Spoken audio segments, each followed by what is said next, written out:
주님은 그곳에도 계십니다. 제10화.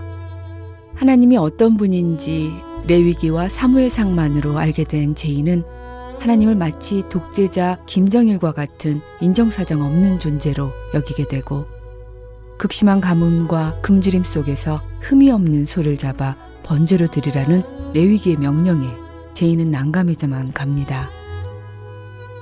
하지만 계속해서 일어나는 괴기한 일들과 흉년을 바라보며 레위기의 말씀이 생각난 제이는 이 모든 일들이 하나님의 말씀을 듣지 않고 하나님의 명령을 준행하지 않아 생긴 것이라 생각하게 되는데,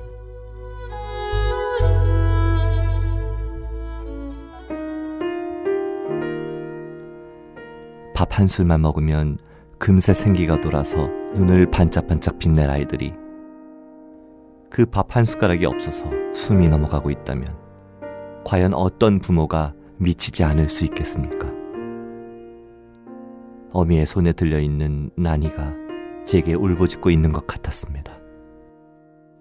반장 큰아버지가 진작에 하나님의 명령에 순종해 번제를 드렸더라면 내가 이렇게 비참한 죽음을 당하지 않았을 것 아니에요. 그 순간 저는 제정신이 아니었습니다. 눈물이 앞을 가리며 넋이 반쯤 나가 하나님을 원망하기 시작했습니다. 하나님은 우리를 왜 창조하신 겁니까? 이런 비참한 꼴을 당하게 하려고 우리를 창조하신 겁니까? 우리가 하나님의 명령에 순종하자고 단단히 결심을 해도 하나님께서 우리가 번제로 드릴 고기를 주셔야 번제로 드리든 제물로 드리든 할 것이 아닙니까? 하나님, 너무하십니다. 하나님은 제가 하나님의 명령에 순종할 수 있도록 번제를 드릴 소든 양이든 주시면 안 됩니까? 그러면 제가 기꺼이 하나님의 명령에 순종하겠습니다. 그렇게 한참을 울부짖는데 하나님께서 이렇게 말씀하시는 듯 했습니다. 내게 번제로 드릴 소는 이미 내게 있느니라. 아니, 이게 무슨 말인가?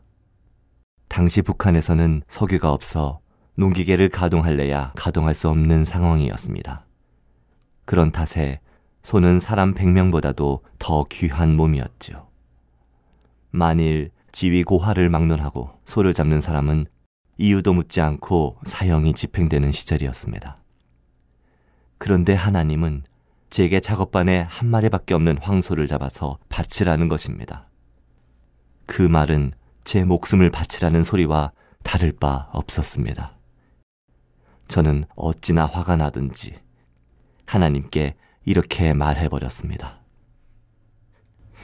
좋습니다, 하나님.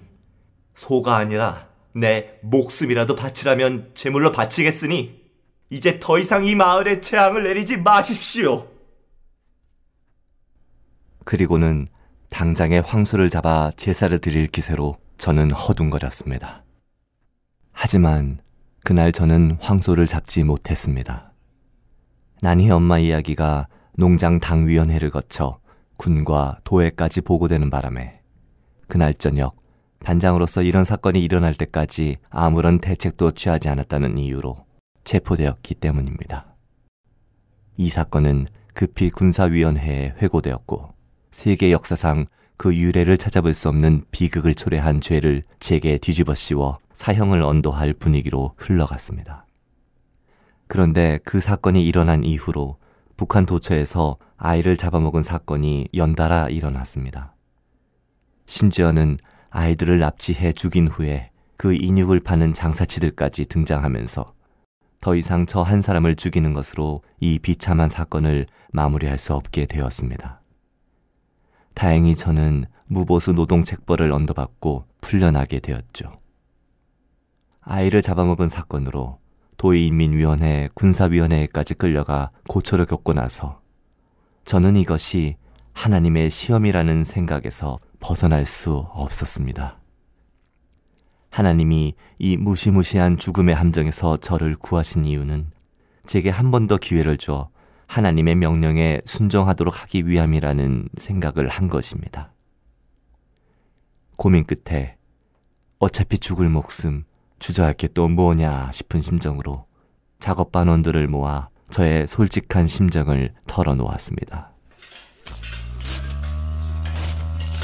이보시오 동무들, 내래 이 레위기를 보니 이 모든 사태가 하나님의 말씀을 듣지 않고 순종하지 않는 우리 때문임을 알게 되었습니다.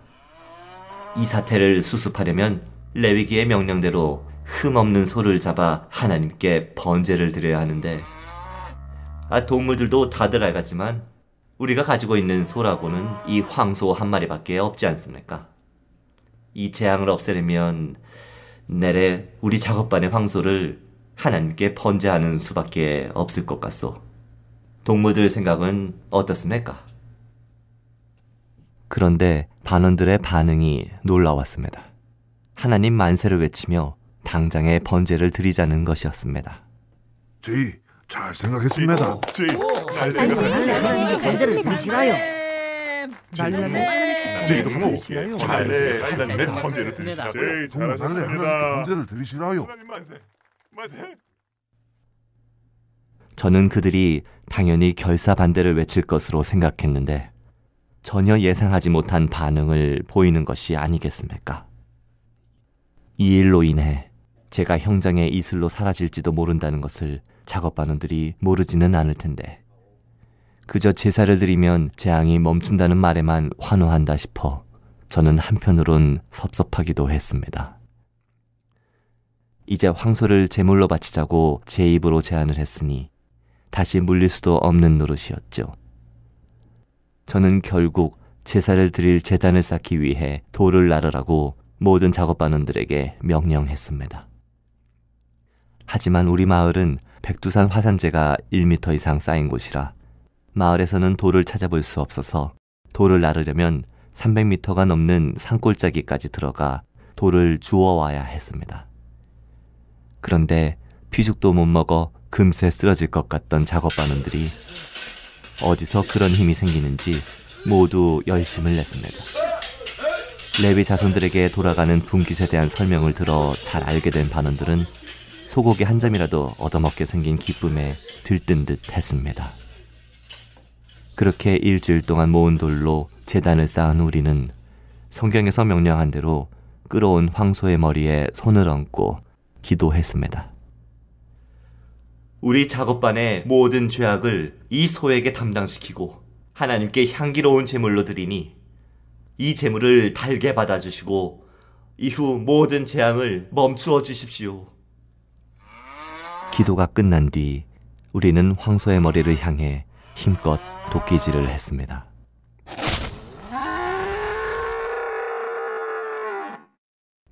저는 도끼에 맞아 쓰러지는 황소를 바라보며 나는 이제 잠시 후면 장군님의 소를 함부로 도살했다는 죄패를 목에 걸고 형장의 이슬로 사라지겠구나. 정신이 아득했습니다. 하나님의 명령대로 흠이 없는 소를 바치긴 했지만 그것은 곧 제 목숨과 바꾸는 일이었습니다. 그러니 이 일은 결코 간단치 않은 일이었습니다. 날강도에 쫓겨 도망하면 살인자를 만난다더니 김정일에 쫓겨서 농촌 구석에 처박히니 그보다 더 무서운 하나님을 만나 반혁명도당으로 한 줌의 채가 되는구나. 그렇게 착잡한 마음으로 소를 잡아 각을 떠 제단 위에 올려놓고 불을 지피는데 때마침 회의가 있다며 농장관리위원회에서 보낸 사람이 왔습니다. 하는 수 없이 제사를 마무리하지도 못한 채 끌려간 저는 2시간 남짓 진행된 회의에 참석하게 됐습니다. 그리고 회의장을 나오는 순간 안전부 사람들이 문 앞에 지키고 섰다가 제 손목에 족쇄를 철컥 채우는 것이 아니겠습니까? 그러면서 그들은 매우 준엄한 목소리로 외쳤습니다. 군안전부는 내놈을 도군사위원회 위임에 의하여 반당 반혁명죄와 살인죄로 체포한다. 그런 중에도 저는 속으로 갓나 새끼들, 법도 제대로 배우지 못했나? 소를 잡은 것이 불법 도살이지 어떻게 살인죄냐?